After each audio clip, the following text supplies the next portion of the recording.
as well as the CFO. So I'll be doing the presentation this evening for the 2025-2029 financial plan for the regional district. And with me, I have Walter Toploff, who is the Director for Area H, and Leah Main, who is the Director for Silverton. So they're here as well to potentially answer some questions, listen in as well. Just to let you know, this is a video camera with speakers. So this evening's presentation is being is virtual and being broadcast. So throughout the presentation, feel free to ask questions. Put up your hand, and so we'll just get started. We have quite a few slides to get through. So yes. Just let you know that I'm getting a message. The sound is not great. Yeah. Okay. Not too much I could do about that. Let me just double check and get the video going.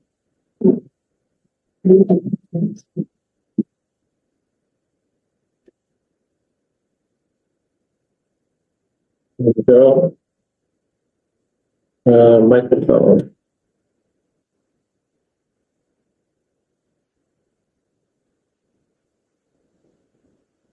Oops.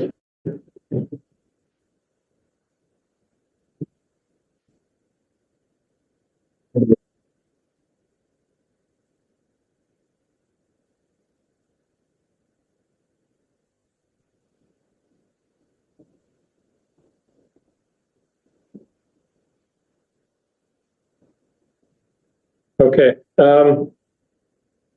Yeah, we just have to make sure we speak up when we ask questions. So we'll start with the presentation. So the agenda this evening, we'll talk a bit about just an overview of the regional district and our services model. Talk about property assessments, an overall outlook for the coming year, and a service-by-service discussion, followed by some pie charts showing the estimated taxation by defined areas in Area H and Silverton and New Denver.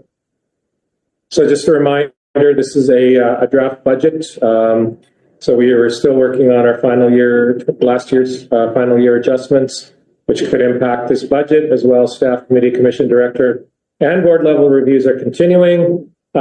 This presentation is based on a draft budget that was compiled and posted yesterday. A bit about the budget review process. The budget process starts in earnest, I would say, in October, and continues right up until the March board meeting where the budget would be adopted.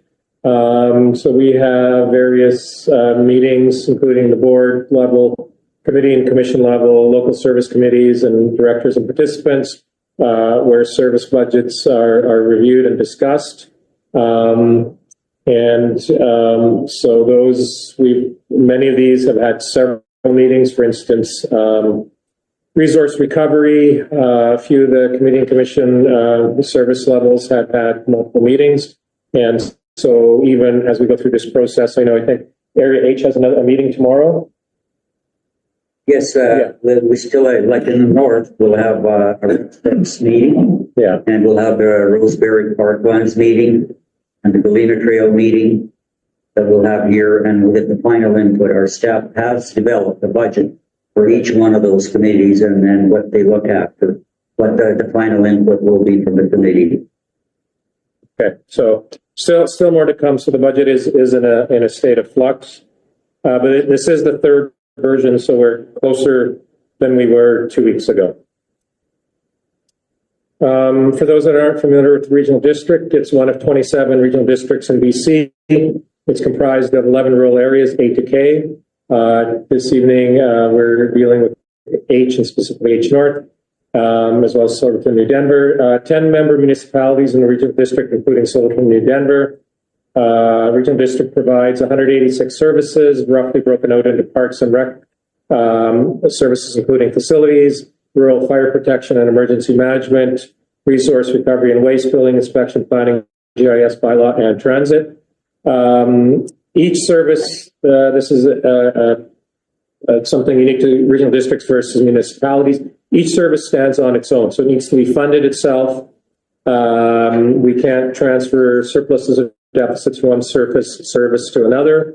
So it's different than municipality. Municipality could have one big reserve fund and they can move it to, I don't know, sidewalks or roads or whatever service. We don't have that.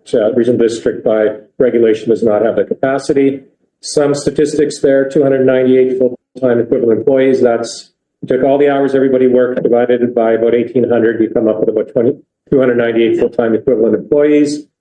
There's 280 volunteer firefighters on top of that, 62,500 residents, and just over 22,000 square kilometers in the regional district. So speaking of regulations, so this is a partial list of the BC provincial regulations that do impact the regional district. The two most important are the Local Government Act and the Community Charter, both fairly lengthy sets of regulations and a fair bit of legalese. So that those two drive a lot of the what the regional district is and isn't allowed to do and processes that it follows. But below that, we also have things like the Emergency and Disaster Management Act, which basically dictates how regional districts and municipalities supply emergency services, and as well the Environmental Management Act, which regulates the waste service, which the regional district is mandated to provide across the regional district, including municipalities. Okay, this is one area that often causes people confusion, how our annual property tax is calculated. So on the left-hand side, we basically, tax requisition amounts required to fund each service are determined through the RDCK budget process. So we go through a budget and work out the various grants that are available, expenses, and then work out the tax requisition required to fund that service. And a completely separate process, a BC government agency, the BC assessment, determines property assessment values. So we have regional district has nothing to do with that, is not involved in any disputes regarding that. And so we don't base our budgets on what's going on with property assessment values. Those are independent of our budget process. But where they do come into play is then if you take the required requisition divided by the property assessments, then you'll get the tax rate per thousand for each service. So each one of the 180 services has its own tax rate, versus the municipality will work out one tax rate for the average tax rate, usually for all its residents. The regional district has separate taxation for each of its services. And then you multiply that by the assessed value of each individual property, and you get the property tax for each individual property for each service. So I'll show you in a bit a table that shows a list of services by area, and you'll see why how this works. A little bit about the annual assessment change. So the blue bars on here are the 1 year change. So from 2024 to 2025, you'll see the range being from about -7 to almost -11. So sorry, +11. So about a 17% difference from the lowest to the highest change to the lowest. I've circled H, Silverton, New Denver, and Slocan as well, in case there's anybody here from Slocan. So quite a wide variance, but if you look at the orange bars, that's a 9-year average, and you'll see that it's a much tighter distribution, maybe a 4 or 5% difference between the orange bars. This includes all the municipalities in the regional district. So it basically, at least for this period, shows that there's a bit of a reversion to the mean. You'll get some big increases 1 year in one area, and it'll flow through the other and adjust accordingly. This is just an example of what a rural tax bill looks like. We're not going to go through these numbers, but the red part that's circled there are the taxes that the regional that come from the regional district. This is for rural residents. And there's two lines here, and the bigger line with the larger number is the taxation for all the services that everybody in your area pays. And if you lived in a defined area that say receives fire protection in your area, then that'll show as a separate service on your tax bill. And then of course you're going to get other items in your tax bill, for instance, school, police tax, provincial rural tax, hospital tax, etc. Municipal tax will look different than this. Your municipal tax will show one line for the regional district. Okay, just a bit of a discussion about the financial plan. What's in the financial plan document? It's quite a large document, almost 300 pages. I've got a copy of it here. So that's available on the website under the financial statements header. And so basically the three main parts of it, the beginning part are these taxation details by area municipality. It shows all the taxation changes over a 3-year period for every service in that area. And then on the upper right-hand corner here is a taxation summary, which I'll show you a bigger picture of. And that's basically allows you to compare all the areas and municipalities, what's happened with them as far as assessment change and taxation change year over year. And then the bulk of the document are the 186, actually 200 services. We include the A services that detail out all the budget by account for 25 through 29, as well comparing to last year's budget and a draft of last year's actual. So all the detail you could ever want to know about all the services and the budget and the respective budgets in the regional district. So here's one of the summary or detailed pages from the financial plan. This is for Area H. I apologize, it's a bit hard to read because where the projector's far back. But anyway, on the left-hand side, a list of all your services and showing requisition for each service going back 3 years. And the reason this document is divided into two is the top portion are the services that everybody in that area participates in, and the bottom is then services that only certain defined properties participate in. So not everybody in H has fire protection or participates in the library or in the TV society, so those are broken out in the bottom. We don't average them in the average because it's then that average would not make sense because it's not the math doesn't work. Good time to question. Sure, anytime. Yeah. So, with regards to the advisory planning of Area Age, which is under the previous slide. Yeah. That hasn't been really happening. Well, maybe correct me on this, it's about 2002. Has this been, is there still money sitting in that account? So, the Advisory Planning and Heritage Commission, we have basically in the southern area of Area H, no planning whatsoever. We have an official community plan in the northern portion. And an official community plan is a guidance dog. So there is no need for an advisory planning commission. When we start putting zoning in the north, and that is being passed by resolution, that's one of our projects that's going to be happening with the planning department. How it's going to be scheduled along with review of the other plans, that is when the Advisory Planning Commission and the Heritage Commission will be appointed. So So it will be in the works, but and the reason for the Advisory Planning Commission is because of the zoning. When people appeal their zoning or they want to rezone or whatever, then the Advisory Planning Commission comes into effect as director. And that will happen once we get planning in books. Thank you. Okay, I'll continue on. So this is the Village of New Denver. Again, list of services on the left-hand side, and the requisition amounts going back 3 years, as well as the assessment value for those 3 years for each of those services. And then similarly for Village of Silverton, participates in a few more services than New Denver. Again, this document is available in the, or this sheet's available in the financial plan as well. This presentation will be posted tomorrow on the web page for this meeting. So we'll get that posted, and you'll be able to review that and look into greater detail the presentation. And we've already seen this. This is a copy of the supply. Okay. So this is the one of the other.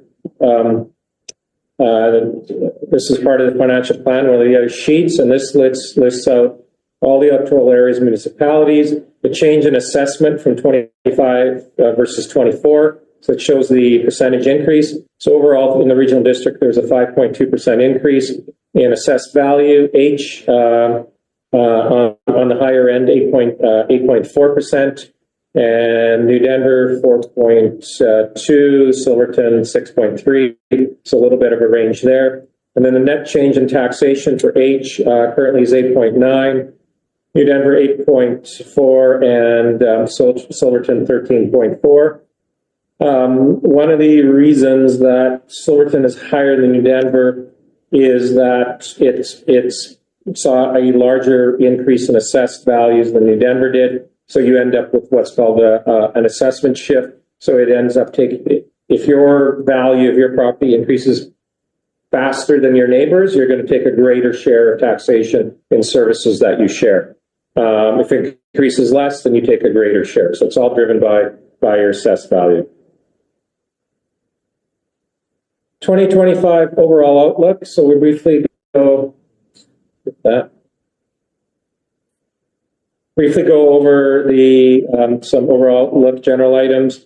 So projected average tax increase is currently showing at 6.5% in the current draft budget.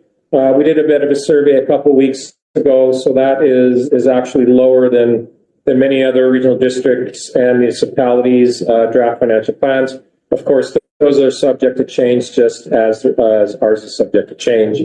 The total tax requisition in the current draft plan is $700,000 lower than what we had estimated last year would be for 2025. The CPI increase on staff salaries and director stipends in the budget is 3.3%.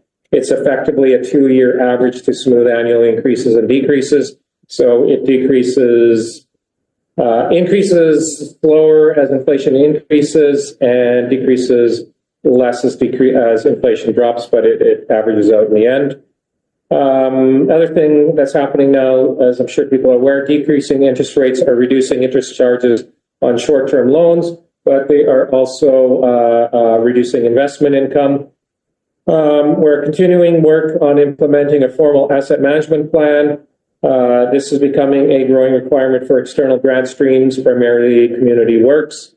So the expectation is we have a formal asset management plan. We went through an assessment last year. One of the main recommendations is that we post and hire an asset management specialist, and that position was approved by the board last week, and is planned to start. We'll start recruiting in a month or two. So that position should be starting in the middle of this year.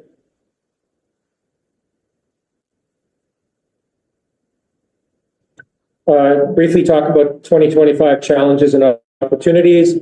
I'm sure everybody's well aware trade disputes, including tariffs and counter tariffs, are one of the main concerns.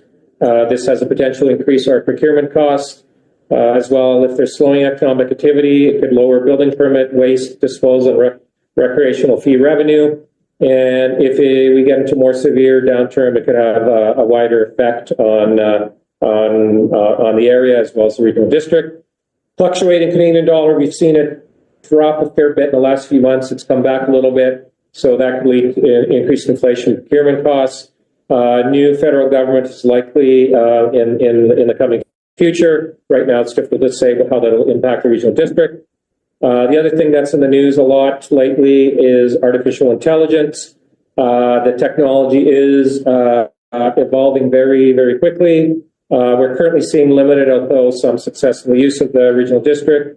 Of course, we need to be mindful of accuracy and privacy concerns, and we are working on an AI strategy, including staff training components. Okay, we'll go through some of the services here. So our services are numbered from S100 to S300.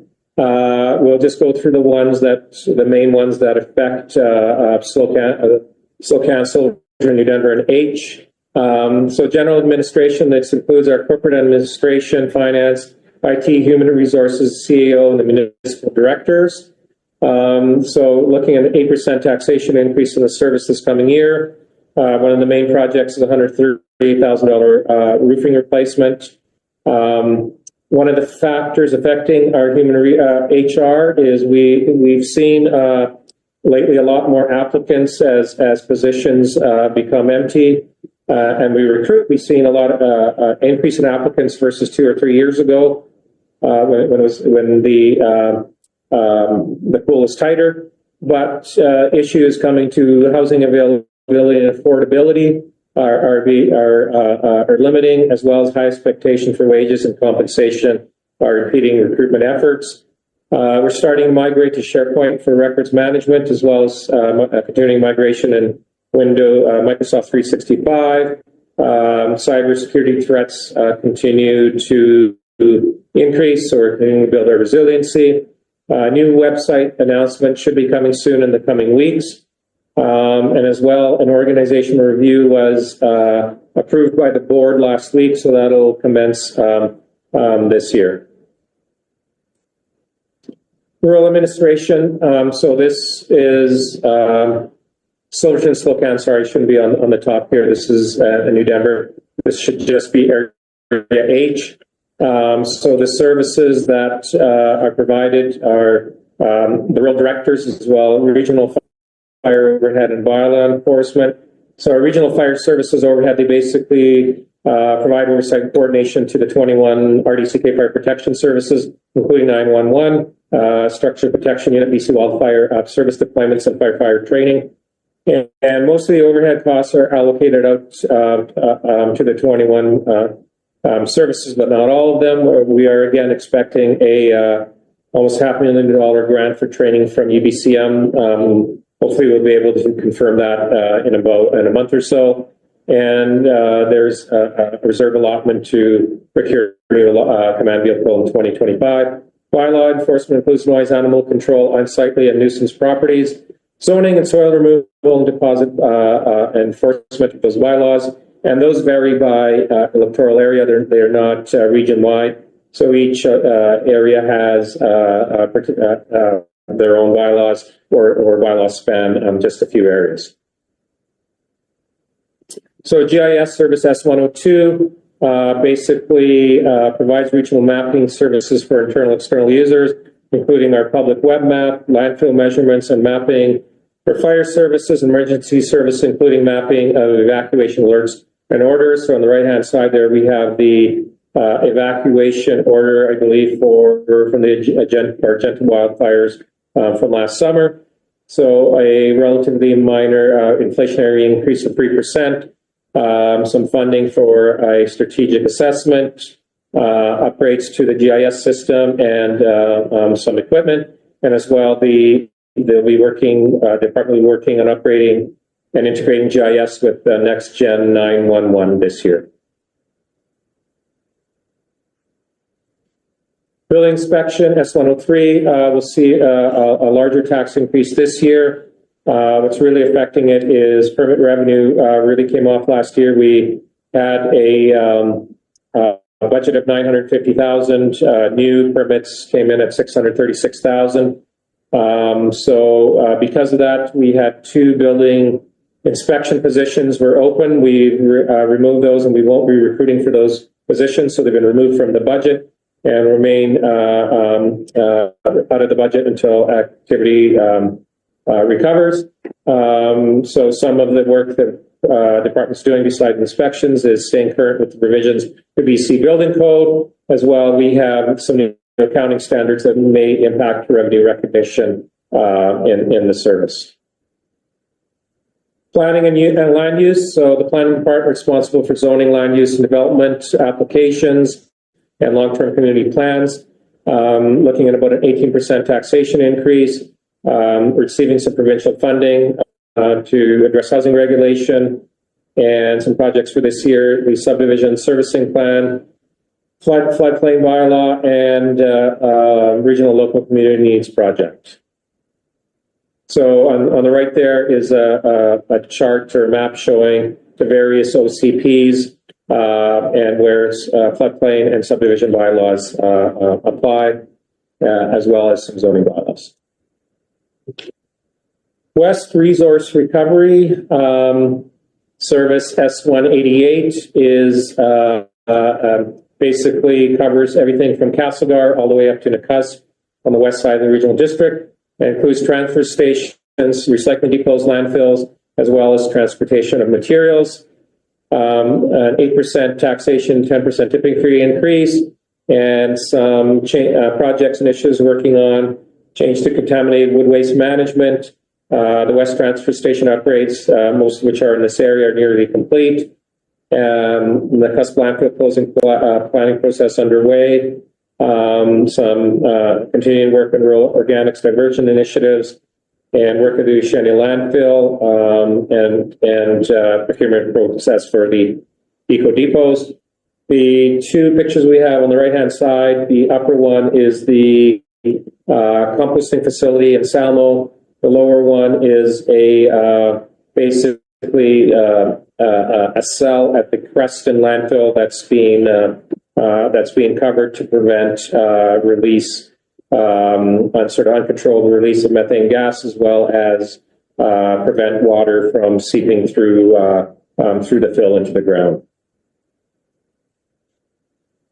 Okay, we'll chat a bit about parks. Service S203, proposed taxation increase to 3.7%. Some of the park highlights are some work at Crescent Valley Beach, Galena Trail, installation of a bridge, Roseberry Parkland, some landscaping and fuel mitigation, Bigelow Bay, washroom and trail work, and special thanks to the Roseberry Community Association for their contribution to the fuel treatment at Roseberry Parklands. Next service is 231, which is Parks and Rec for Area H. So some work at Campbellfield, at Christova, and the old schoolhouse in near Slocan Village. So some planning to do what to do with the site there. And then S229, S231. So this is recreation. So some programming highlights for the coming year: first aid courses, summer camps, some swim training, recruitment of instructors, as well as some youth safety programs, and some additional highlights and events listed on the bottom left-hand side there. And so proposed taxation increase of 8.9% currently. Continuing on, parks 229, services 229 and 231 fall under a overall regional parks trail and water access strategy that's being worked on. One water utility covered, so Roseberry S260, 5% parcel tax and 5% user fee increase planned for this year. Emergency planning S161, 6% increase. So the main thing is EDMA, which is the new Emergency Disaster Management Act, is basically rolling that out, implementing it, and integrating it with the regional district processes, mainly updating emergency plans, risk assessments, business continuity plans, and other initiatives include increasing emergency support services, implementing recommendations from the 2024 wildfire review season, and a couple other items there.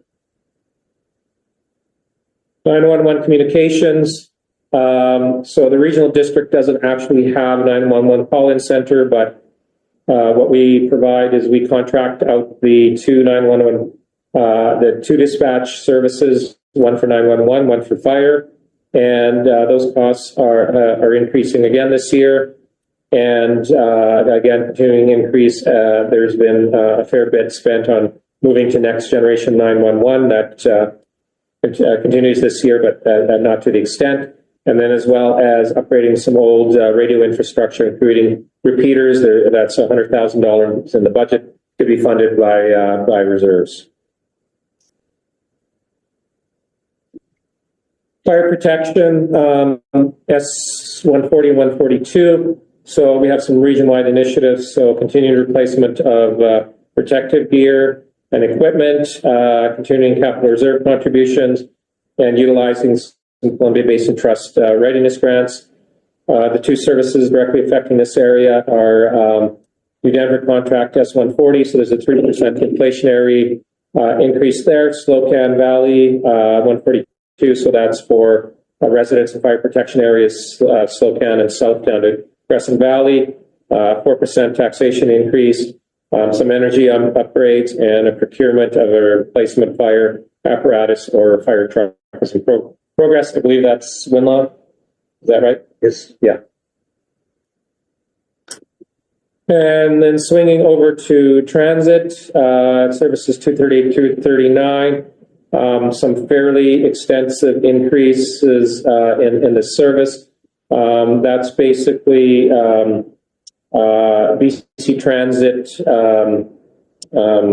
has a contract, provides a contracts out a service provider to provide these services. We do have a transit committee that does meet to discuss service levels. So basically you have to, or the committee has to, a year ahead of time, be thinking about service levels, routes, rates, and things like that, and go through a process with BC Transit, and then those rates, service levels, and hours take about a year to be adjusted. So believe the next meeting is in April. So with the two services, most of the reserves are used to reduce taxation of previous years. For, I believe, 239, there are some reserves left that will be smoothing the taxation increase a bit, but it's still a fairly major increase. Okay, we will go now through those pie charts that I mentioned, and basically these give a visual presentation of where certain areas' tax bills go. And first we'll do the Village of New Denver. So this is the RDSK portion of the tax bill. And so it's per $250,000 of home value. We know a home's not worth $250,000, but yours is worth $500,000. You multiply it by 2, $750,000, multiply it by 3, and so on. It's a fairly wide split of taxation between transit being one of the larger ones, parks, refuse, emergency programs, recreation, and general min make up, about 10 or 15% of resident of New Denver's tax bill, the regional district portion anyway. And now we move into the Village of Silverton. Looks a bit different. So again, a large portion of that is transit. And then the various rec services, emergency planning, and building inspection. And then area H North. So this is the rural residents. This is for somebody who's got fire protection from New Denver. So that is about, I'm going to say about 40% of your tax bill is fire protection. And then now you've got a bunch of services that are 10% or less of your tax bill, including a few recreational services, other community services, some emergency planning, and some rural admin costs. Now this is area H North, so somebody who lives outside the fire protection district. Again, now you have your tax bill spread over a larger portion of services. So this includes parks, waste, emergency planning, and land use, another rec service, and rural administration. And that brings us to the end of the presentation. So we didn't have any questions. Leah's got. I have a comment. Oh, sure, that'd be great. Yeah. A few things.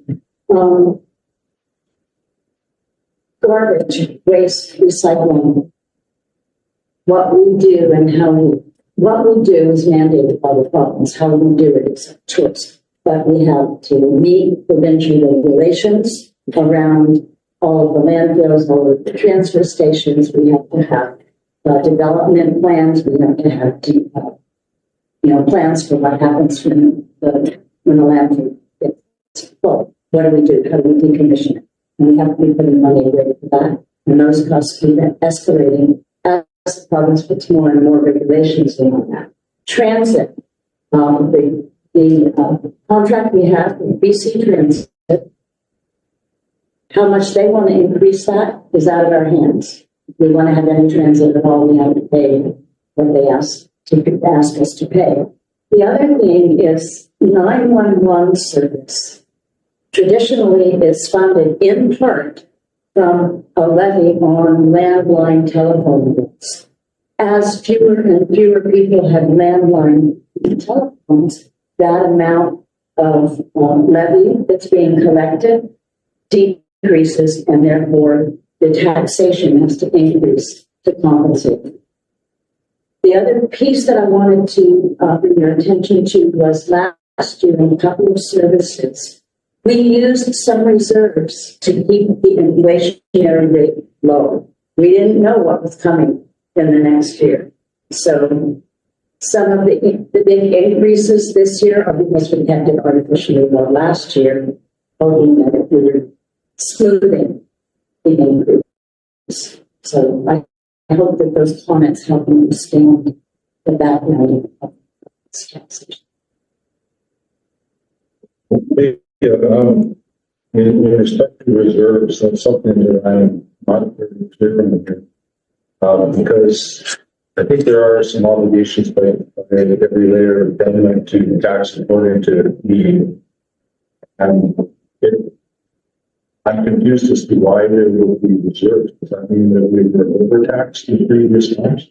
No, that doesn't mean you were overtaxed in previous times. It means that we were putting money aside for costs that we knew were coming.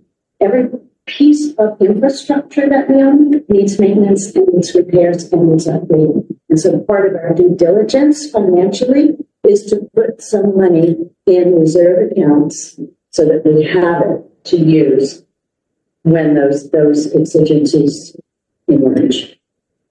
Yeah, more often than not, reserves balance are planned by design. So there's, we're working on a formal asset management plan, but given sort of the current process, depending on the service, we look forward and say, yeah, we can see we need there's some funding required to do this, do that, and then contributions are made to reserves to have some funding available to meet some of those repair or replacement costs. So it seems like there's a lot of money in reserves, but again, it's divided. Not all 180 services have a reserve. Some have more, some have less. But in 4 or 5 years ago, it was like, oh, reserves aren't bad. A fire service has $250,000 in reserves.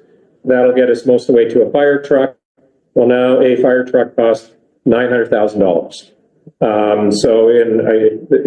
So we had a bit of switch now where we thought we were healthy, and now, as many of you are aware, we've had to go now to long-term borrowing to and pay the interest costs to procure fire trucks. So sometimes you think you've got lots in reserve, and it ends up that you don't. Something hits, inflation runs away, supply chain issues hit, something happens with Canadian dollar, and it affects things negatively.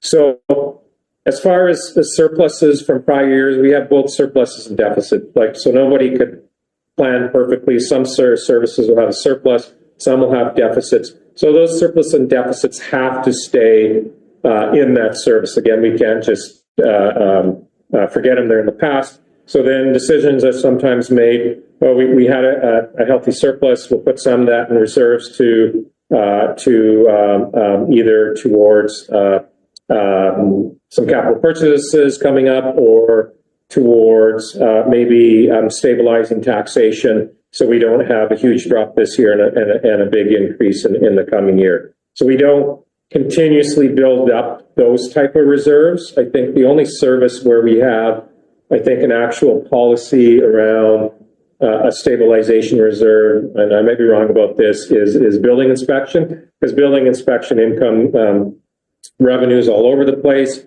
And when you actually take a building permit fee, you're taking money for work that's going to be done over the next 2 or 3 years. So there is, when building inspection shows a surplus, I think the policy is we put half of that into reserves, because the surplus is usually driven by an increase in fees. So we saw the opposite last year. We saw a deficit. So it'll be interesting to see where we end up this year. So you almost, when you look at reserves, need to look at a case by surface basis. I'll touch on one more, and that's our waste services have fairly large reserves. And so what a lot of that reserve is not to build more landfills or build more transfer stations. It's the cost of closing the landfill. So anytime where we have a landfill, an operating landfill, we have to set money aside to go through a regulated closure process and a fairly expensive closure process that's regulated, and it's part of our waste management plan. So our waste landfill closure reserves are in the millions of dollars. It sounds like a lot, but it doesn't take much to chew through $1 million when you're doing fairly intensive closure work in a landfill. So that's some discussion about reserves. There's no general overall policy. One last thing I'll touch upon about reserves is with this asset management plan, it's going to give a planner position, the plan and both the position. It's going to give, I know it's going to give the regional district much more visibility looking forward, not only 1 year, 5 years, 20 years, in some cases 30 or 40 years, about what is our replacement and repair plan look like, what sort of funding we should we be setting aside, what sort of, so we'll have better information to make decisions about, sort of repair or replace and reserve funding for the various services. So it's very similar. An asset management plan, I know how many people are familiar with apartment stratas or such. They have to go out and do what's called a depreciation report. They get an assessment done of their building, and because it's a shared building, and they say, this is the money you need to be putting in your strata every year to fund your roof replacement that's actually 20 years away. So to plan 20 years away, it seems like a long time. It's actually not, because if a strata doesn't put everything away, and all of a sudden you get to do a roof and you have to do pavement and you have to replace the windows, the residents can go broke, or the property becomes worth quite a bit less. So it's very similar. What we're going to be more formalizing as to what a property structure is. Yes. So I'm very familiar in the utility world with oversight is on management of utilities, and I know our RMCA is certainly utility in a number of aspects. Is there an oversight body that audits? I think what I understand is you're going to hire staff people to manage that aspect of it. But for example, in the electrical utility world, BC Utilities Commission actually audits all of the rate justifications because when they find that there are costs that really aren't appropriated to the period of time that's relevant there, it seems that they'll order refunds to ratepayers based on that. In other words, a bulk purchase is made that say spans 10 years, but the rate period is 3. They won't allow it. So they go through those books with the fine. Anyway, so I'm just wondering how much of this is on your shoulders. Do you have somebody from municipal affairs, for example, overseeing? Yeah, there is quite a bit of oversight in the regional district. So we have, again, all those acts and regulations that the provincial government looks after. Municipal affairs is involved more in sort of regulatory matters, bylaws, policies, those sort of things, but as well as looking at any borrowing we do. They want to see financial plans. Any referendums, they need to see a financial plan. So there is an element of oversight from the Ministry of Municipal Affairs. Of course, we have all our committees and commissions that look after any number of services, especially the larger services, and go through extensive discussions as well as budget overviews about those budgets. We see those in waste and rec and some of the larger services. We also have an external financial auditor that's external to the organization who has quite a bit of experience in the municipal sector and local government sector. So they audit us on a financial basis. So they're going through that process right now. And then just getting back to those other our regulations and such. For instance, with waste management, we do a waste management plan. So we're submitting submitting reports and such, and getting reviews by the waste management department with the province. So many of our services also get sort of that regulatory look at to make sure that we're following regulation. So it's a range. Yeah. And go ahead, please. When it comes to the garbage rates going up, 8% regional district portion, is that right? 8% for taxation, and I think it was 10% for tipping fees. Yeah. And then we've got a 10% increase on Silverton garbage. And what I'm most troubled with is your 10% tipping fee increase, because out of the low area, you spend a whole bunch of money. I'm not quite sure doing what. I still have to, but they still charge by the size of your load in bulk, not pounded. And yet it keeps going up and up, but we get nothing extra for servicing. Luckily for me, one day I went out there with quite a large truck load that was very light. I was able to convince the person that if I was able to call back that, it would be about what we agreed on a far more reasonable price. But we shouldn't have to go out there and haggle. If we're going to keep getting our tipping fees going up like that, we should have the same service that others have. So I really think that you got to start figuring this out better. And like I say, what did we get out there for that shutting it down and fixing it supposedly, making it better? Because I couldn't see anything better when I went.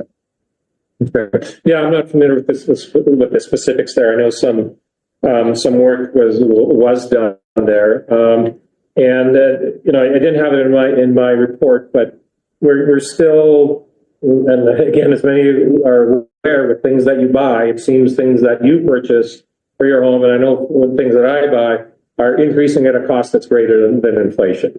I don't know, mushrooms, for an example, they used to be $2 a pound 5 years ago. Well, they're now $6. So things have tripled, at least doubled and tripled. So that goes for a lot of things that we buy or services that we have to procure. So one of the big ones is construction. Any construction projects or materials, those prices have gone way up more than inflation. So that's all being passed through either through taxation or through tipping fees, and then as well as regulation. Increasing regulation on how landfills are managed. There requirements to divert as much waste away from landfills costs money, whether it's recycling or whether it's organics. There's regulations coming surrounding organics and allowing them to be, these to be allowed in landfills. Regulations are coming that are potentially not going to allow them. So the regional district is getting that set up. But to build out this infrastructure and is, well, it's not cheap. So those costs flow through the waste service. Well, when it first started doing tipping fees, the amount of garbage that went out in the bush and plants and stuff would increase a bunch. And if we keep on increasing the prices like this, we're gonna go back to the same thing, and I hate to see that happen. I wish you could figure out something else. You're adding another position there. I'm not saying that that assessment position isn't a good one, but you're adding another position to what a lot of people already leave in the overloaded, regional district. All the traveling and stuff we spend money on, and we just, a lot of us don't see the sense in this stuff. Yeah, and again, that's speaking of the asset management position, we didn't hire that position. It's basically, we're getting $1 million grant from the federal government, a little more than that every year. They said, you want this money, it comes from taxation at the federal level. You need to have an asset management plan in place. You need to have this position. So if we said, no, we're not going to do this, then we put that $1 million at risk.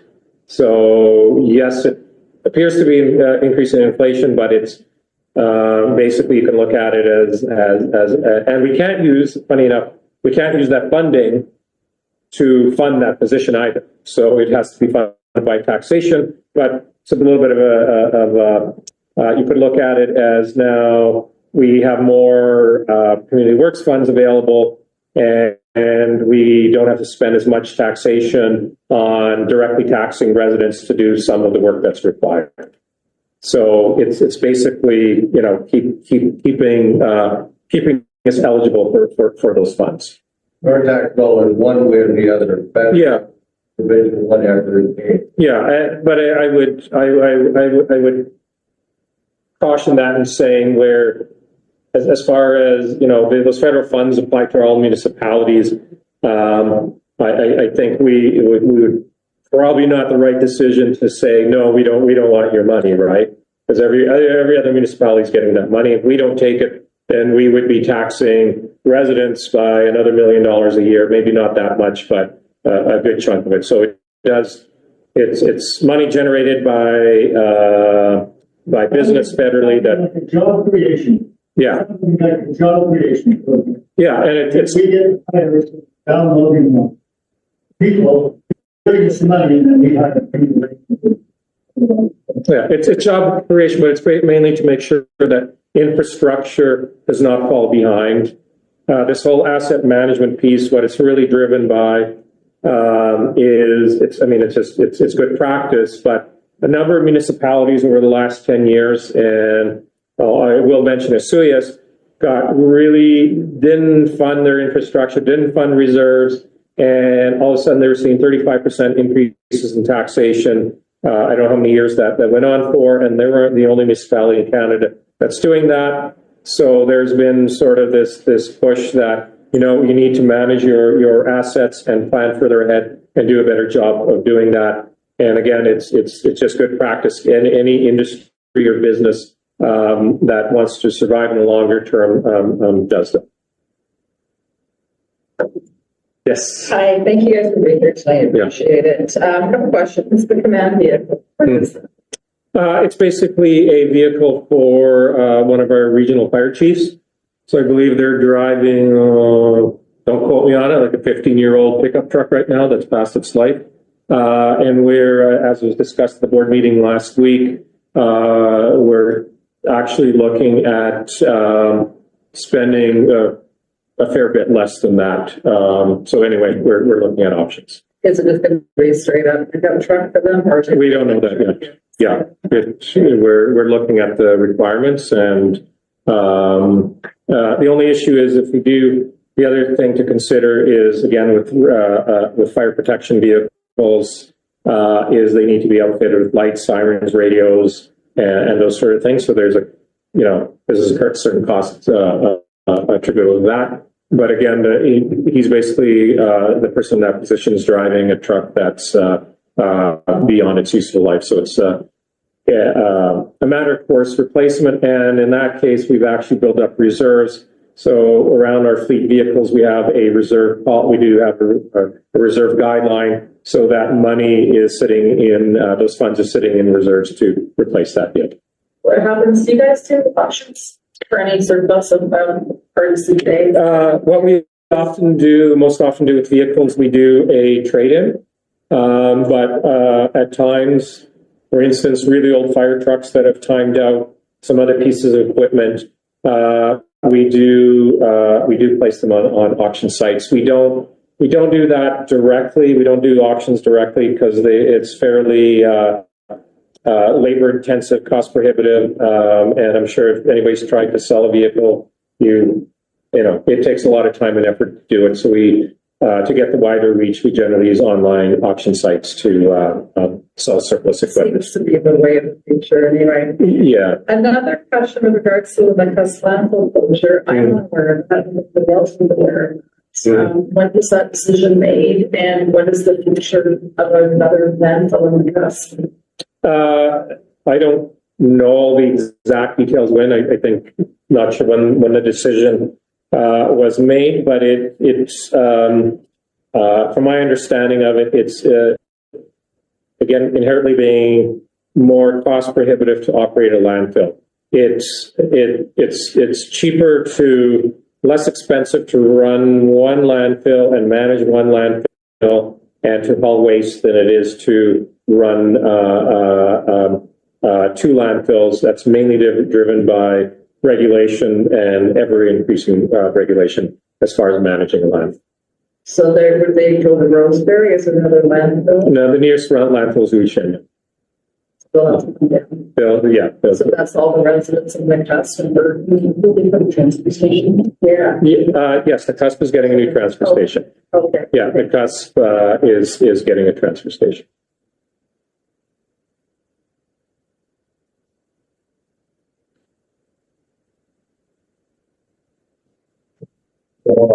Yeah, no, go ahead, Hal.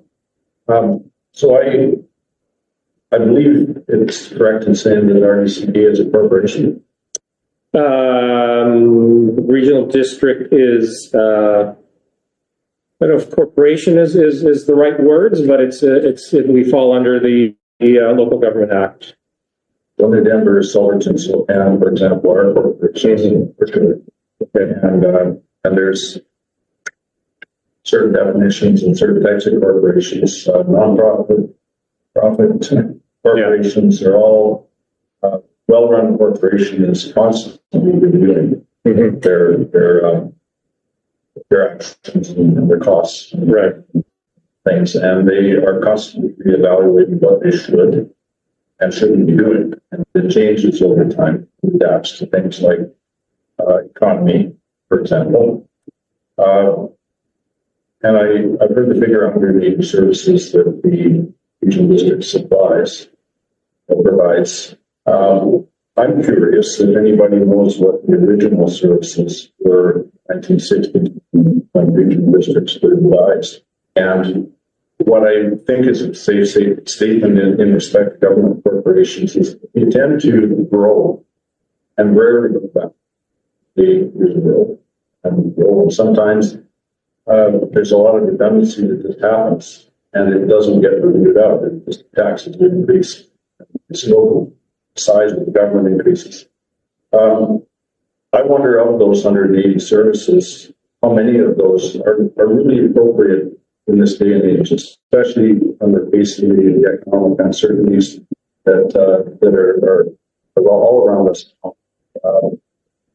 We know that the work of families in this area is probably declining. So I think it's safe to say that it's a serious concern. So I know that's a lot of yak, but really what I'm trying to say is of the 180 services, how much effort goes into really evaluating those and saying, do we need them? And I'll use an example recently that I was made aware of is that the regional district goal doesn't get involved in building inspection services, period. It's a provincial thing. They let provincial people make the regulations and enforce it. They don't require a building permit. They don't have building inspectors. It's a whole layer that government. Nobody pays taxes for it because it doesn't exist up there. And so I'm just thinking of that. I know there's a lot of problems in building inspection. Should we be trying to flog a dead horse, or should we be trying to So one comment that I'd like to make about that, anybody who tries to get a mortgage without proof of building inspection will not get a mortgage. And in districts that don't provide that service, that you have to purchase that service privately, costs the individual home builder much more than it costs them through the service that we offer. And I did look into that, Hal, quite a few years ago, because in Area H, a lot of people build without building permits until they get caught, and then there's a fine, etc. And there were some people that I knew quite well. And being on the Rural Affairs Committee, because it's in my area, I have to move the recommendation, put a notice on title. And if I know the people, I kind of felt bad about moving a notice on title. So I inquired, why are we in building inspection? And the answer I got at that time was, at some time, the Regional District of Central Kootenai decided to get into building inspection. It was, the building law is a provincial building code. It's not a regional district code. There is some add-ons to it by the regional district. But once you get into that service, you can't opt out. So when you say golden, I think initially they decided not to get into that service. And that's probably why you don't have it. I mean, I could be wrong on that, but that's the answer that was provided to me. So I would think we should be looking into these things further, because we need equal application of the laws, which isn't happening. But Leah, in answer to your comment, I don't see why a landowner could not independently go and get professional inspection of their property or their building for insurance purposes.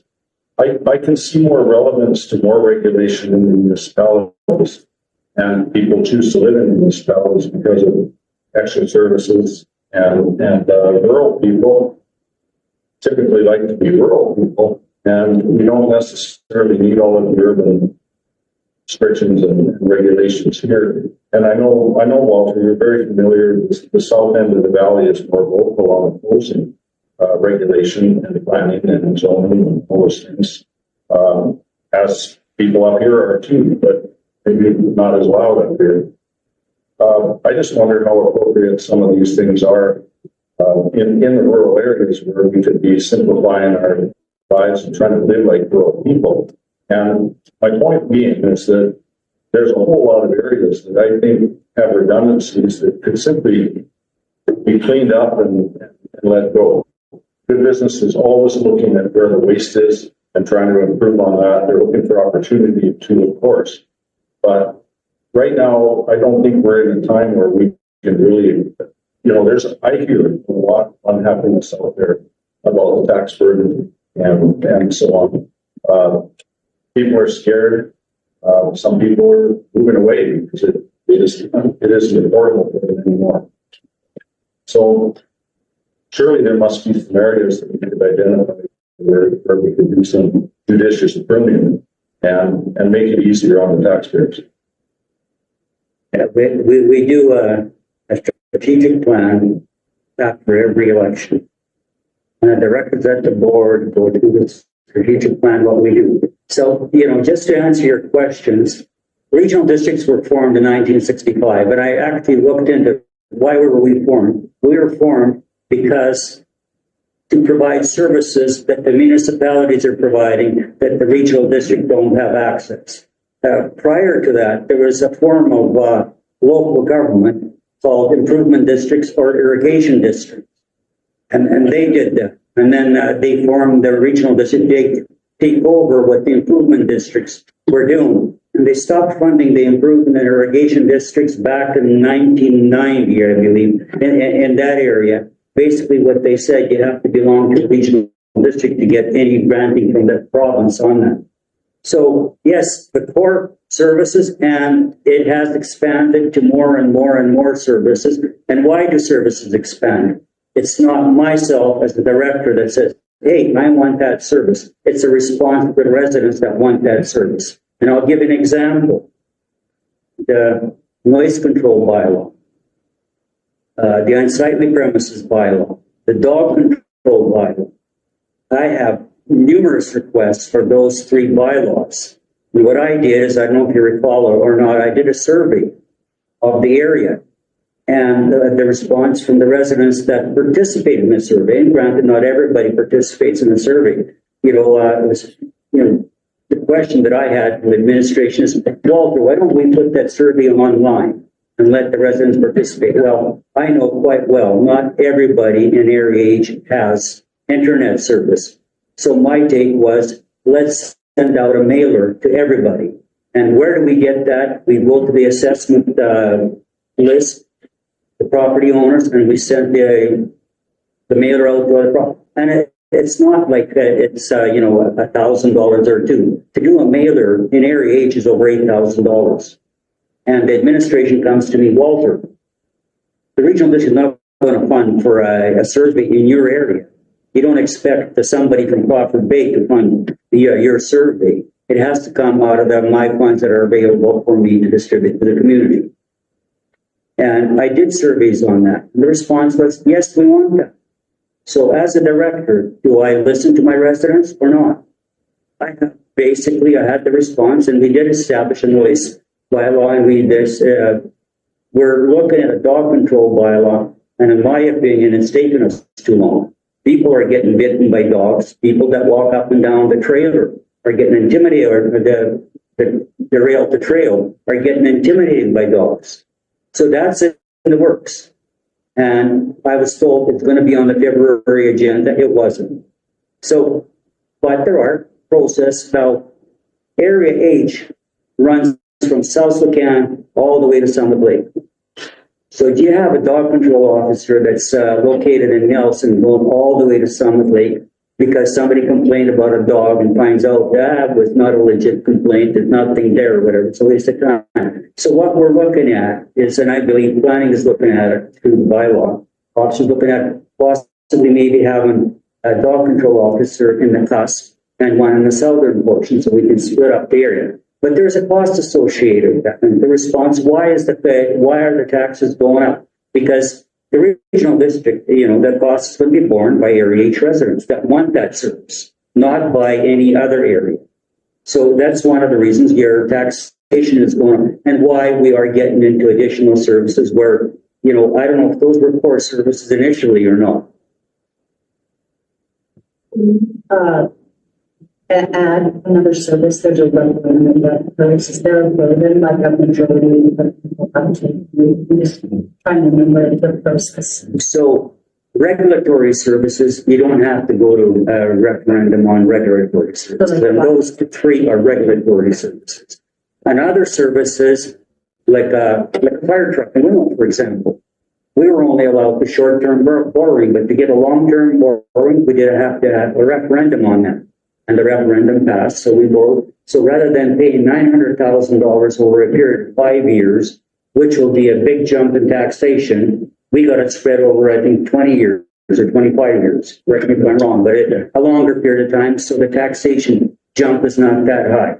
Now, when you talk about reserves, there is a stabilization reserve that we contribute to. So if there's a problem with one service that we did not set enough reserves aside, we've got the stabilization reserve in there, so that rather than that year, the taxation spikes up to cover that cost of that truck. Our stabilization reserve reduces that amount of taxation. So that's very basic explanation, a lot more involved than that, and you probably can delve into the details on that. I just know the overall. But there was a question there in the corner. Go ahead, sir. Yeah, I wanted to ask if you thought there was any issues with federal government downloading responsibilities for RDCK or The short answer is yes. so There is that's basically the taxes they're keeping, but they're forcing you into more taxes because they're downloading responsibilities. That's one way of looking at it, yes. And how, in response to comments about do we actually need to be delivering all of these services, it's a very valid question. And it is one that we are increasingly wrestling with as directors. And we get a lot of different input, a lot of different points of view on it, and we have to try to come up with approaches that would satisfy people in some way. It's becoming increasingly difficult as inflation increases with what's going on in politics right now, in nation to nation and in global politics. Things are going crazy, and we have to rest and try to do things that we think will make life better for the people who live here. So we do listen, we do respond, and the decisions that we make next year might be very different than the decisions we made this year. So I would see this as kind of a rural affairs, maybe kind of an issue here, trying to determine what can and cannot do, recognizing that it's impossible to please everyone, recognizing that a large portion of the population is apathetic, as is very well evidenced here. So I think there's a tendency to grease the squeaky wheel, because those are the people that are in your face right at the time, but that's maybe where the better definition of rural living has to occur. So, you know, I fully appreciate the problem of nuisance dogs, for example. And a lot of people live in cities so that they don't have to endure arrogant neighbors and insensitive people, dogs on the loose. In the country, as I recall it, usually it would involve a discussion with neighbors. That didn't work. Perhaps the dog disappeared. But I'm not so sure that it's something you can fix by providing another service that maybe is near impossible and unaffordable. Because it's easy for people to say, okay, well, let's just have the service. But if everybody isn't really up to date on what that's likely to cost, how are good decisions even made? And is it even appropriate? You know, some of these things are really urban issues that are starting to impact rural living. But rural people manage that before. It's one of the things about rural life. So I'm just saying, maybe there has to be more engagement in rural affairs. That seems getting a better feeling from people where the priorities are quite stagnant, so that everybody has an option to consider that. And that would be true democracy then. So I'd say, you know, I'm laughing not at what you're saying, but the two situations that you mentioned, I faced both. One was near Slocan, and, you know, a couple of ladies phoned me and said, every time we walk past this guy's place, their dogs come out and they harass us. Have you been bitten? No. Well, why don't you go talk to him? He's your neighbor. Have a chat with him. So they went and talked to him, and he spit at him. So they went and complained to the husbands. The husbands came out and beat the crap out of the guy. So that's so much for that advice. I'm not providing that advice anymore. Did it work? I don't know. All I know is he ended up in the hospital. And the other one is the dog no longer exists. And this happened in the area that I live in. And I knew this guy. He had a rifle, and he was a hunter. And his neighbor's dog was coming onto his property and taking a crap on his property all the time. Pardon the language. He said, that's it. Walter, I'm getting rid of it. I said, don't shoot the dog. If you're going to shoot the dog, ensure he's on your property. Well, the dog took a crap on his property, and he seen him with the rifle and started running. So the guy shot him on Department of Highways right away. He got charged. So end of that story. So, you know, I mean, there's always a downside now. I guess I'm trying to appeal to sort of a reality level. You know, you can't do the impossible. Nobody can afford it. And maybe we just have to decide what rural life really means in the way of regulation and so forth. And, it's just my observation. Yeah, and a fairly good observation. I think some of us directors realize that we are getting into services that maybe we should not be getting into, but a lot of what because of the residents' requests for those services. And I can't speak for anybody's, area. Myself, before I get into that service, I try to do a survey and sample the residents. And if I only get a 30% response, that's considered a good response. Not everybody responds. And then I ask them, well, come here. Well, I didn't see the survey. I didn't receive the mail. Well, we mailed it to the property owner. And now if you've got 4 property owners of one property, maybe all 4 didn't get that letter. Only 1 got and did not share it. I can't answer that.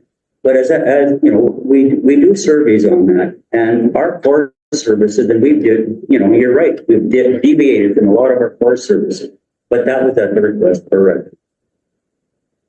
I think everybody that confronts somebody that's walking their dog without a leash, we end up being screamed at and yelled at, and it happens to me almost every day on Bellevue. Happened this morning. I just said your dog is supposed to be on a leash. Put the sign behind you. But all I get is confrontation and aggravation. And if I take a picture and post it on our community page, then there's another war that we have to. People telling us we don't have the right to enforce the bylaw. So, and this is where, I guess the stalling, I wouldn't call it stalling, but looking at the bylaw, and we've got a new bylaw officer, supervisor that's in charge. He's an ex-RCMP, and he says what we have exactly could be non-enforceable. So he's trying to develop a bylaw that's enforceable. So when we do have one, and the request is not to have a patrol running back and forth looking for stray dogs or whatever. It's on our own call. You call, complain about a dog, the bylaw officer investigates it if there's a legitimate reason or whatever, and then action is taken by that bylaw officer. It's not to patrol the area. Here last year, it was like a program to see if we could utilize one. And it's obvious. You call a bylaw officer and say, okay, there's one that just went by with 2 dogs off leash. By the time they get the bylaw officer on the road, I don't think we ever had one success with them catching somebody that was reported to the office. And then to your other question, Al, is we're governed by the Local Government Act and the Community Charter. And the Community Charter, if you look at section 49, it talks about dogs, dog control, stuff like that. Who has the authority to enforce it? I call the RCMP and they say, Walter, if we seize that dog, where do we put him? In the jail cell? Who's gonna pay the cost? Those are the questions that are being asked. And now with the SPCA or whatever, if we have a dog control officer, they have to have a proper kennel, proper food, etc. There's a lot of issues with that, and it will become costly. As a constituent, I want to ask you, my representative, to be sure to put up a stiff objection to the province when they try to burden you with things that are, this increasingly self-handed down responsibility or bullying local government. See it. I don't think it's right to roll over and accept it. I think there should be 20 directors in our RCA all standing up and saying, absolutely no way. Our constituents won't vote with it. And I know it's a scary thing and takes guts, but I really think that that's a responsibility at every level to make sure that, first of all, there aren't overlapping jurisdictions, you aren't duplicating services, but also it's not fair that they keep on downloading more responsibility on local government if there isn't the means to do it, and especially if the constituents don't support it. So I don't think I ever hear that now. I wish it was. There's a board of 20. Yes. And each one's got their own opinion. Yeah. And, on what you're saying, I myself do not agree with downloading. And I see it happening, just like Director May mentioned. It is happening. I don't agree with it. But we as a board have to have a united voice. And if we don't have a united voice. And there are some things that have been downloaded on this that we do because it would not be safe to not do. Dike maintenance and repair. Those dikes were mandated by the province, they were paid for originally by the province, and then the province came. Now it's your baby. If we don't do the dike maintenance at our own cost, and there's a flood and a breach in a dike, you're liable. People can get injured, people can get swept away. So it's not as simple as just saying no. Why do you say that you would be liable when somebody else shares their responsibility? Because they changed the regulations, because they changed the regulations to now make us responsible and liable. Consent? No, we're majestic. Then why aren't you? No, it's not that simple. It is not as simple as saying, no, province, we're not going to do that. When we have the welfare and the safety of our residents to protect. I think that's contradictory. You're taking on that responsibility voluntarily. No, we're not. We're taking it on under protest. But we are taking it on because we are more interested in protecting the safety and well-being of our residents than we are in fighting the problems. With no. Good discussion, but we're here for the budget presentation, not the, talk about our dissatisfaction with the regional district, and obviously there is. When you think about the tax rate and whatnot, I want you to think about me. Senior who did not prepare well for various reasons for retirement. And I don't get anywhere near the increase in my money that you guys are gonna be making, not just you guys, governments of all levels are gonna be making me pay extra in tax. My lucky coin, if you wanna call it, is my kids want us to keep our property in Silverton, so it goes higher than I can afford. I'm guessing they're gonna chip in. Well, we shouldn't have to look at that. We gotta figure out a way to government everybody live within our means and don't just, oh, well, okay, we're just gonna shove some more on everybody who can't afford it. I mean, sure, there's lots you can, but I really wish that tax raises would be based on people like me, because it really hurts. When I see all these, what looks to me like 3 different raises in just my garbage rates. If you typically read. Pretty scary. Yeah, point well taken. We are taxpayers too. So if you take a look at our initial budget, area H taxes were about 12%. We worked at it, we're down to 8%. So we are working at it, we're chipping away. There's some things that we have to provide, whether we like it or not, like waste management, we have to provide it. And when you mentioned is the Roseberry Transfer Station. So from my perspective, and I probably we should have a waste scale there. So your weight and you're getting paid by the waste scale. When you take a look at the waste scale, it's over $1 million to put in a waste scale. So who's going to pay for it? The taxpayers.